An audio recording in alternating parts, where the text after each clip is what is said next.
Tonight, SSNIT Board Chairperson rubbishes demand for the cancellation of the sale of 4 top hotels to Bryan Acheampong's company, insisting selection of Rock City was clean, above board, and can withstand every scrutiny a day after Organised Labour met with President Akufo Addo. I think that the whole deal is an orchestrated plan, something that they have planned to execute irrespective of whatever Organised Labour will say. So I am not surprised by this statement of the board chairman, but as Organised Labour, we will continue to resist this action. We'll hear from Organised Labour as they take her on, plus details of their meeting with the president yesterday. Yesterday's meeting with the president was fruitless. The president and his team are saying that the sale of those assets are not against any law of the land. We have all the areas to cover in this particular story, plus speak to the Member of Parliament for North Tone, Samuel Okujoto-Ablakwa, and Organised Labour to get the understanding of this.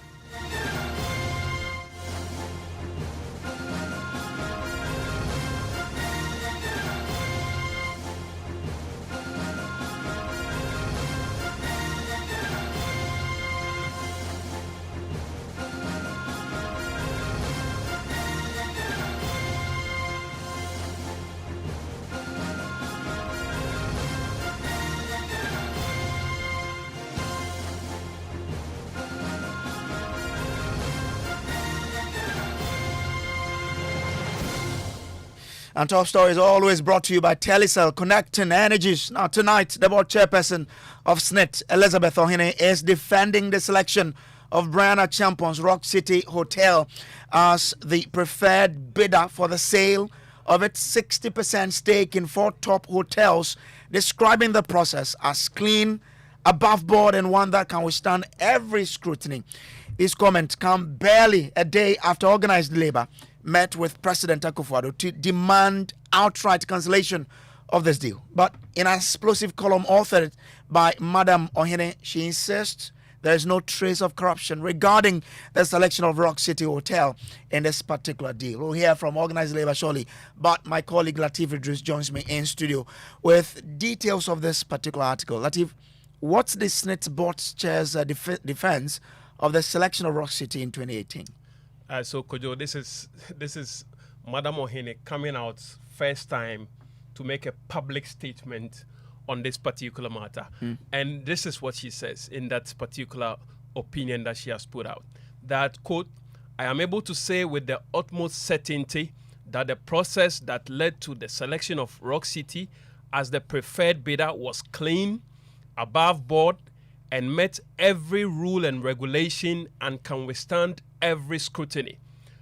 Mr. Okujoto-Ablakwa's claim to have God and Ghana on the side of his campaign, and I would hope all of God's angels and Ghana's investigative agencies, temporal and spiritual, would examine the process and tell the world if they find any irregularity or trace of corrupt practice.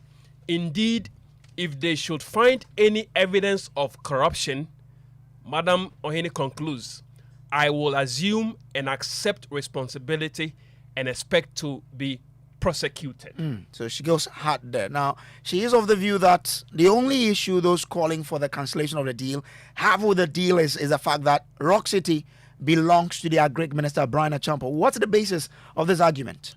So on this one, she said quite a number of things baffles me. But I will mention 2.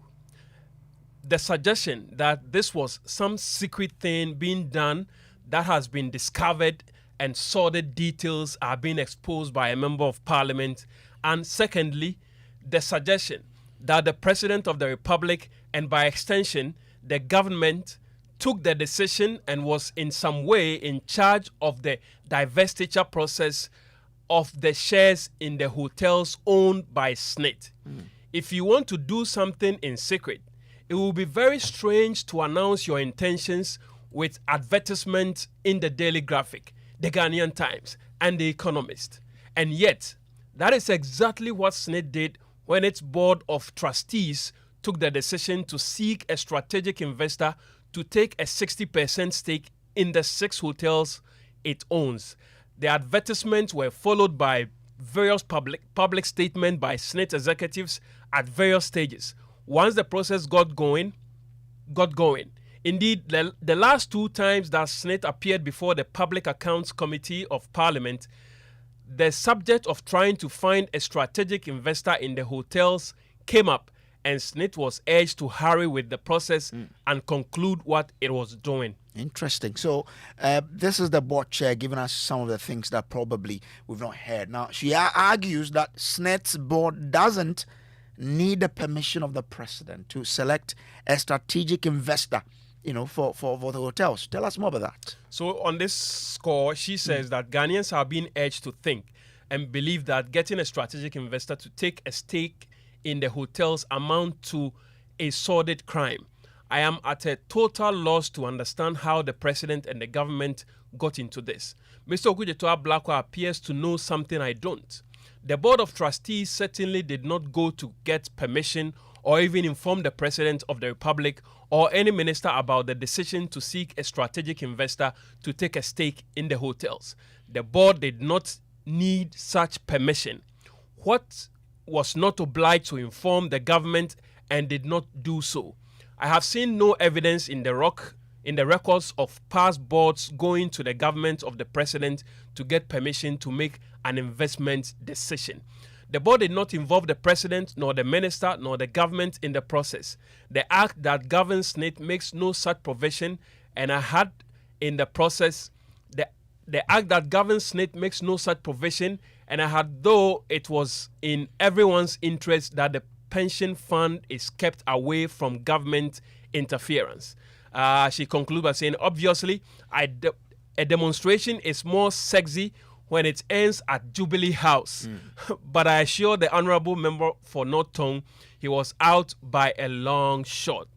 Okay, so those were excerpts of an article published by the board chairperson of SSNIT, Madam Elizabeth Ohene. Interesting days. Yeah.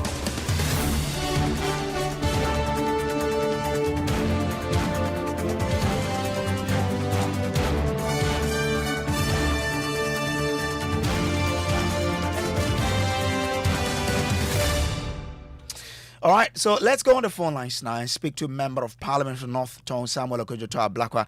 Grateful to you, Sammy, for joining us here. You, I'm sure, have read this article by Elizabeth Ohene. Your initial reactions?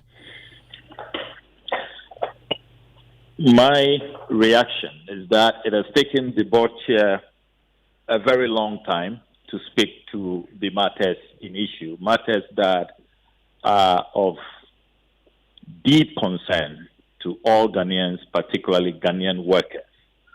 But as they say, better late than never. However, the Honorable Board Chair, the Honorable Elizabeth Ohene, does not address the fundamental issues in this write-up. She concedes that they took over in August 2021, and that when they took over, the previous board had taken the decision to divest 60% of SSNIT shares in these hotels.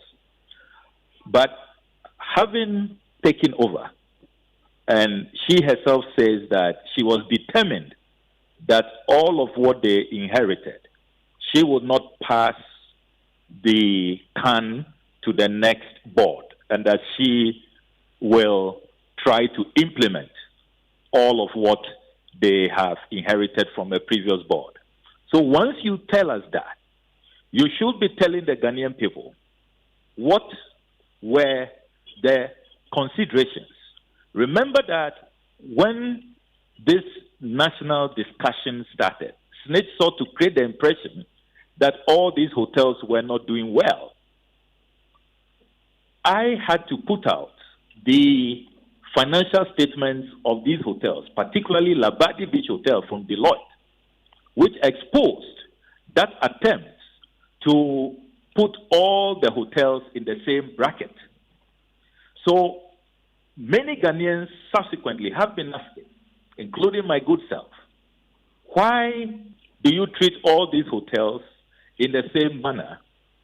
Why will you be selling 60% shares in Labadi Beach Hotel, A hotel so profitable that paid government 25 million Ghana cedis in dividend only last year. A hotel which, as we speak, consistently for about a decade now, has been posting profits in excess of 50 million Ghana cedis. Indeed, if you look at their 2023 financials, they are doing a gross profit of 158 million, a net profit of 55 million, and they have 58.4 million Ghana cedis as cash reserves in their accounts. So, the Honorable Elizabeth Ohene does not address the fundamental question of why are you selling these hotels, particularly profitable hotels with prime assets. That has not been addressed. Number two, the Honorable Elizabeth Ohene very cleverly avoids the conflict of interest issues. What is at the heart of this debate, of the national uproar, the furore, is that why should government officials be selling state assets to themselves? And I have long held the view, I've been very consistent on this matter, going all the way to the Supreme Court, that government officials should not be allowed to purchase state assets. Why is the Honorable Elizabeth Ohene not addressing this issue? I mean, that does not sit well with any of us, particularly when we have provided evidence. If you look at the constitutional provisions under Article 78, under Article 98, which provide conflict of interest safeguards, that if you are MP, if you are Minister of State, and you want to engage in transactions of this nature, hold an office of profit, you need a certificate from the Speaker. If SSNIT had done due diligence, and the Honorable Elizabeth Ohene says that they will pass every test, the basic test, you have a Minister of State, a Member of Parliament, who is Director of Rock City, the sole shareholder, the sole beneficial owner. The basic test you need to carry out under the Constitution, does he have a certificate from the Speaker to engage in a transaction of this nature, to hold an office of profit? But Samia, I think on that point, the minister has explained that he is only a vision bearer, and there are people who are managing this business on a daily basis, and therefore, what they do, I mean, is not aligned with him. So in this case, he questions, why is he a subject of matter? He is only a vision bearer. He set up a company, and the company is different, in fact, from him as an individual. The articles of incorporation do not confirm that claim. He is one of two directors. He is the sole shareholder. He is the sole beneficial owner. And indeed, if you look at letters that chiefs have written and other managers of these hotels, which I have published, they saw him. He was at the forefront of these negotiations, these visitations to these hotels. He has not relinquished his interest in these companies. That is a fact. So the Honorable Bryan Acheampong cannot, claim that he is not involved in this deal. He's at the center of it. He's leading this transaction. Then remember that we have also raised fundamental issues about value for money. I am surprised that the board chair did not speak to their own valuation report. I thought that in this her belated write-up, she would tell us that the Honorable Bryan Acheampong's offer of $61 million, which they have accepted, which falls far below the valuation report I have seen of at least $121 million. Only a few days ago, Mr. Freddie Blay, the former NPP chairman, has also muddied the waters. He is now telling us that his son, who is CEO of Spartan Ice, who also put in a bid, that the Spartan Ice bid was between $150 and $200 million. I thought the board chair would tell us that if really they are interested in value for money and they want to get Ghana the best deal, why did they not go for the offer from the Blaze and went for the Honorable Bryan Acheampong's offer, which is which is below half of what the place offered. So there are real issues that have not been addressed, right from the conflict of interest angle, the issues relating to due diligence, which clearly SSNIT did not do, all the way to value for money. And don't forget that now it has even emerged in terms of the financials of Rock City, what they have filed at the GRA. You know, it has emerged that even in terms of the health of that company, can we trust 60% of our shares in a struggling Rock City hotel? And that point has been made out. We have published the full filings at GRA and all the potholes there are. And out of that, don't forget, a major issue has also emerged about the lack of a tax clearance certificate at the time that they put in a bid, because they had not filed their tax returns for 2 years, 2021 and 2022. And yet they were not disqualified, contrary to the Income Tax Act, contrary to their own pre-qualification criteria.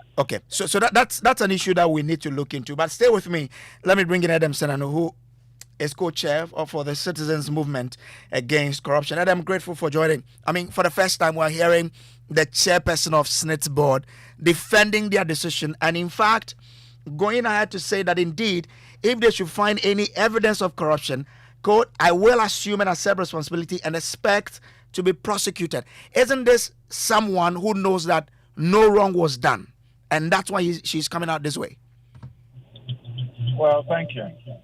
I think, first of all, she appears to break protocol when she chooses to address this issue in her own private column. I think that it would have served the best interest if this was a position of the board formally written. Mr. Zenanu, sorry, if you can move away from the radio for me, I'll be grateful. We're getting some terrible feedback from your end, so kindly draw away from it, or move away from it so we can hear you clearly. Let's see. Can you hear me now? Okay, it's better now, yes. All right.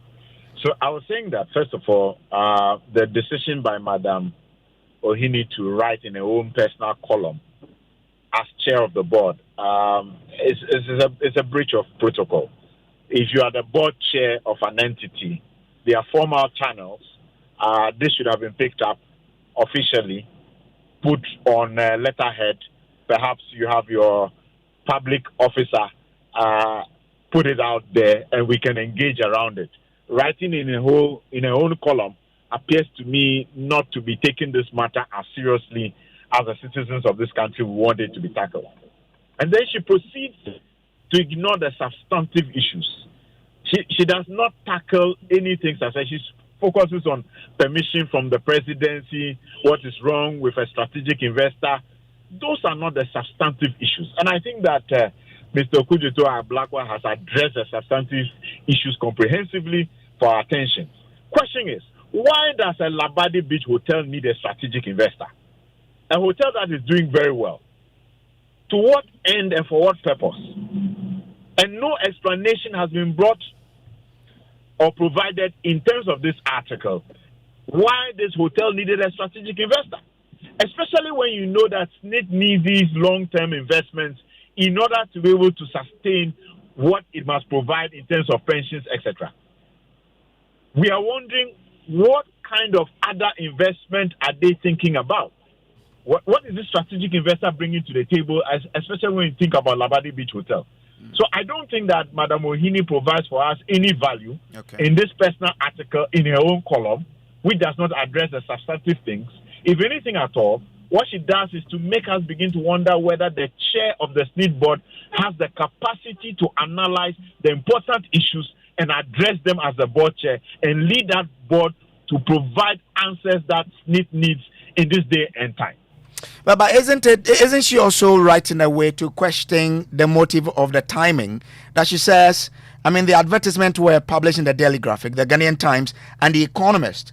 And that's exactly what they did. Nothing was heard until now. So isn't she therefore right to question the motive of the timing of these reactions?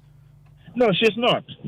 Because we know that there are so many instances where government processes, when they have come to light, we have suddenly discovered, either through investigative journalism, either through technical officers who have identified and decided to speak out, that due process was not followed substantively, or there are certain underhand dealings going on that must be questioned. So it is nothing new. We've had several of these things, including things involving the Public Procurement Authority and what have you. So the timing is not of any challenge at this point. What is substantive is, why would a hotel like Labadi Beach Hotel be part of this sell-off? What gains, what dividends does it bring to us when we have a SSNIT that is supposed to be giving money to pensioners and is struggling, and hotels like Labadi are the pearls within their portfolio that could help them sustain, the SSNIT scheme. So there are major questions that have not been answered, and it appears that she just throwing dust in our eyes. Joining us on this conversation is also the Deputy General Secretary of the Coalition of Concerned Teachers, and they were at the meeting with the President yesterday. First off, Patrick, grateful for joining us here. Now, you've heard the thought of the board chair of SSNIT, Elizabeth Ohene, who says she doesn't believe they did anything wrong when selecting Rock City Limited. What's the reaction of Labour to this? Well, thank you very much, and good evening to your listeners. I think the position of Labour has not changed. Labour is the sale of these assets, which are making profits, and Senate is trying to sell them to government officials. I think that it is bad. And the people of Ghana, the workers, the pensioners are not interested in this sale. And we want the government to put a stop to it. In fact, yesterday, the meeting we had at the presidency was fruitless. There was no good outcome at the meeting, which will interest the teachers and then the public sectors who contribute to this SSNIT scheme. So for us, we have come back. We are coming to re-strategize, and we'll hit back hard. Well, if you say, it was fruitless, what exactly happened? What did the president say? In fact, all what they were saying is that Senate has not gone against any law of the land, and therefore they have the right to sell it. Meanwhile, the contributors, the people whose interests you are representing, are saying that they are not interested in this transaction. So put a hold on this transaction. Put a stop on this transaction. That is what we want. In fact, these hotels are not bad. They are not doing bad at all. So it baffles our mind why government want to go ahead with this sale when everybody is against it, when it is not in the interest of the worker, when it is not in the interest of the pensioner. In fact, our pensions are even bad already, and government want to worsen our woes. It is really bad. But it is senseless, I can see. You do not believe that the chair of the the entity that is managing your pension wants to protect your pension funds, and that's why she says, well, it's not right for us to continue investing in a... There is no interest in protecting it. If you look at all the deals, all these transactions, all the documents available, you can see that there is no interest the board is protecting here. Thank you. Let me bring in Sami Okojoto here. So Sami, Elizabeth says that, well, nothing really happened, and therefore it seemed to say that, well, the processes will follow. What should we expect to see in the coming days? So in the coming days, it is very likely that we will announce the date for the Central Region edition of the Hands of Our Hotels demonstration. Remember that we have already served notice following calls we have received from the chiefs and people of the Central Region that they also want to host a major Hands of Our Hotels demonstration, considering that they have two hotels that are up for sale, the Elmina Beach Hotel and the Ridge Royal Hotel. We will also continue to cooperate with the Shraj investigations, and I am clear in my mind that Shraj is going to vindicate us, is going to put out a lot of the breaches, a lot of the wrongdoings so far as this transaction is concerned. But yes, we will step up the agitation. We are going to now go full gear because having followed the proceedings from yesterday's meeting with the president. It's clear that the president is in on this. The president is central. And I am shocked that the Honorable Elizabeth Ohene is saying that how does the president come in? All of them are appointees of the president. The president, at the end of the day, has only delegated authority to these persons on the boards and the CEOs of this. He has the ultimate fiduciary responsibility. He is the president, and he is the one who has the final say. And that has always been the tradition. I'm surprised. The Honorable Elizabeth Ohene herself, when they were in opposition, and you remember they had issues with certain SSNIT transactions, they called on President Mahama to intervene.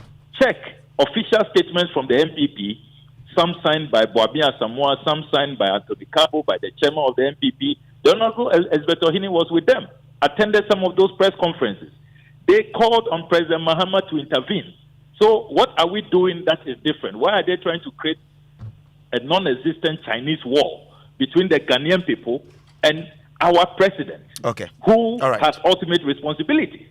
So the agitations are going to continue. We are going to scale up. We'll have a Kenya-style agitation until they back off from this wanton dissipation and total state capture, which is unfolding before our very eyes. So they should watch out for our next move. Samuel Kojoto, I'm grateful to you for joining. Adam Senanu, so, I mean, from where we are at this point, I mean, the president met Labour yesterday, but Labour is sort of disappointed in the meeting itself. Anything else that someone should do to ensure that this does not follow through? Hello, Adam Senanu. All right. Adam Senanu, maybe let me try if I have the Deputy General Secretary of the concerned teachers. Well, so this whole discussion about the sale of the 4 top hotels will continue unabated wherever you are. Join the conversation here on Joy 99.7 FM. Newsnight is up next.